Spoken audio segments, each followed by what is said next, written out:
अब सवाल ये है कि क्या ये आईन मुल्क को वो निज़ाम दे सका जिसने, अगर आप मुल्क के हालात देखें तो एक बात बड़ी अया है, इन सब इदारों को, सियासतदानों को 2014 के अंदर, जिसके बाद सारे सियासतदान को चैलेंजेस का मुकाबला करने के एक मंसूबा बनाना पड़ेगा। आज में ख्वाजा मोहम्मद मुफ्ती साहब ने सफर नो जो एक कोशिश है पाकिस्तान में एक गैर जानबदार फोरम हो, सियासत को एक तरफ रखना पड़ेगा। एक साथ ये भी है कि क्या नाम है, फाटा की जैसे इनकी बात की बिल्कुल सही कह रहे हैं। फाटा में एक सिस्टम था उनका ऑलरेडी, जरगा सिस्टम जो उसको हम कहते थे। अब इन्होंने तो कहा कि वो जरगा सिस्टम ठीक नहीं है, हमने उसको आज़ाद कर दिया और हम ये जो हमारा यहाँ की लॉज हैं वहाँ पे नाफिज हो। अब इन लॉज से क्या उन लोगों को कोई फायदा हो रहा है? क्या उन पे जो उनके लिए जो पैसे मुख्तस किए गए थे वो उन पे खर्चे का? अगर माजी में बातें हुई हैं बहुत अच्छी बात है, ये उसका तसलसल है। इन्हीं बातें करने से ही मसाइल का हल निकलता है। अगर हम आज आइन की बात नहीं करेंगे, अगर आज मुल्क के मसाइल की बात नहीं करेंगे, नाकामियाँ आपके सामने हैं। सियासी निज़ाम की नाकामियाँ किसी ढकी छुपी नहीं है। आज आपको मईशत में नज़र आती है, आज आपको अमन की सूरत में नज़र आती हैं, आज आपको मुल्क के अंदर जो बेपनाह चैलेंजेस हैं, आप शरह खानदगी को देख लें, आप तालीम के निज़ाम को देख लें, आप सेहत के निज़ाम को देख लें, कोई कामयाबी की दास्तान हमें नज़र नहीं आती। ये जो नाकामी है इनका जिक्र करना, अगर कोई सियासी जमात किसी को निकालना चाहती है फिर उसका नाम सियासी जमात नहीं होता। सियासी जमातों का काम करना यही होता है। इसलिए हमने ये कोशिश की है कि एक ऐसा फोरम हो जहाँ सब बात कर सकें, जहाँ हमारा वक्त एक दूसरे को इल्ज़ाम लगाने में ना गुजरे, एक दूसरे की हत्या करने में ना गुजरे, एक दूसरे की बेइज्जती करने में ना गुजरे, जहाँ हमारी एनर्जी जो है वो पाकिस्तान के मसाइल पर बात करने और उसके हल तलाश करने में गुजरे। ये हमारी कोशिश है। अब्बासी साहब ये बता दीजिए, ले लें, आज की हुकूमत ले लें, आज की अपोजिशन ले लें, और कल आने वाली हुकूमत हो, आने वाली अपोजिशन हो, हकीकत ये है कि मुल्क के मसाइल को हल करना अब इस निज़ाम में मुमकिन नहीं है। तो हम उन चैलेंजेस की बात करते हैं, एक लंबी फहरिस्त है चैलेंजेस की जो आज मुल्क में हैं, और इसमें बात तो कोई शुबा नहीं है कि मईशत के हवाले से और जो सियासी निज़ाम है उसके हवाले से जो पेचीदगियाँ, जो मुश्किलात आज मुल्क में हैं, शायद पाकिस्तान की तारीख में कभी नहीं हुई। और बदकिस्मती ये है कि आज निज़ाम के अंदर इस बात का एहसास नहीं है कि मुल्क कितनी मुश्किल में है। आज भी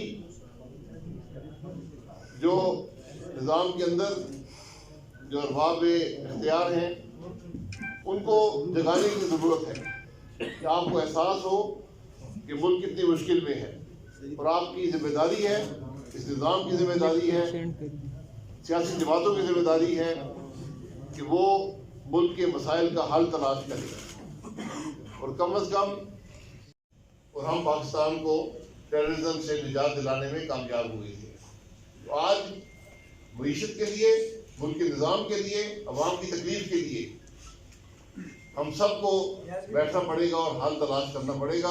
वरना इससे पहले हम बलूचिस्तान भी गए थे, वहाँ भी बलूचिस्तान के अवाम ने अपने बेपनाह तहफ़्फ़ुज़ात का इज़हार किया। आज खैबर पख्तूनख्वा में भी बहुत से तहफ़्फ़ुज़ात का इज़हार किया गया। लोगों ने फाटा की बात की कि आज 5 साल तकरीबन होने लगे हैं जब फाटा को ज़िल किया गया था, लेकिन क्या फाटा के अवाम के मसाइल हल हुए? लोगों ने अपनी गैस के मसाइल की बात की, लोगों ने अपनी तकालीफ की बात की, तालीम के निज़ाम की बात की, सेहत के निज़ाम की बात की, लोगों ने आज़ादी की बात की कि अगर आज फाटा से मुंतखब होने वाले अली वज़ीर साहब, उनका जो भी जुर्म हो उससे हम नाताल्लुक़ हैं, जुर्म किया है, ट्रायल होना चाहिए, सज़ा मिलनी चाहिए, लेकिन जब तक वो पार्लियामान के मेंबर हैं उनका आईनी और कानूनी हक है कि अपने अवाम की नुमाइंदगी कर सकें। पिछली हुकूमत भी, ये हुकूमत भी उनको ऐवान में लाने से कासिर है।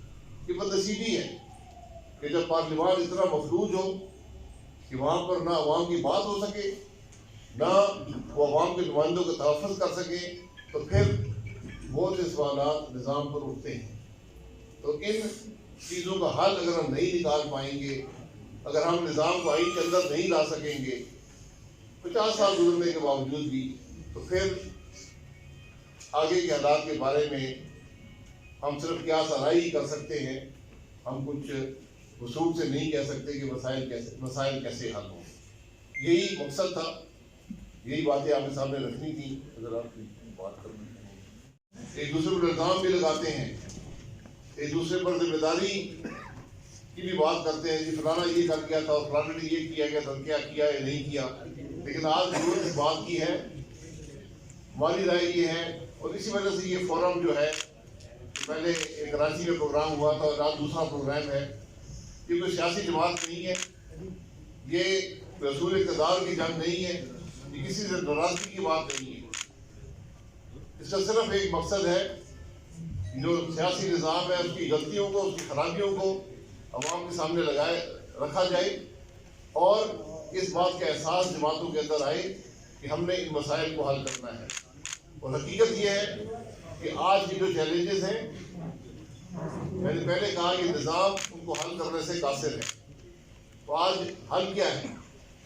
हल ये है कि हमारे मुल्क के अंदर सियासत सिर्फ आइन के अंदर नहीं होती, और यही हमारी बदकिस्मती रही है।